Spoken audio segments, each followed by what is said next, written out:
জিজ্ঞাসাবাদ শুরু করে এবং ক্লুগুলো সামনে নিয়ে আসে, তখন চাচি শাহিনা বেগম পুলিশের কাছে স্বীকার করে ফেলে যে তারাই মেয়েটাকে শনিবার রাতে মেরেছে।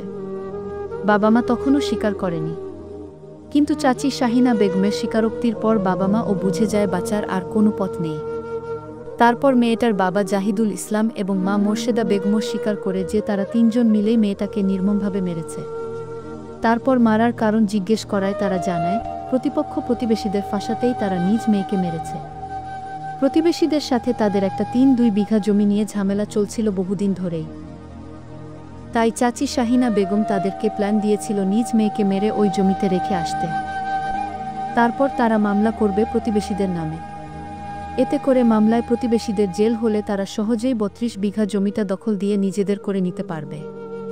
এজন্যেই তারা ২৭ জন প্রতিবেশীর নামে মামলা করেছিল, যাতে ওই পরিবারের সবার জেল হয়। এই স্বীকারোক্তিগুলো কুড়িগ্রাম সদর থানার অফিসার ইনচার্জ মো. হাবিবুল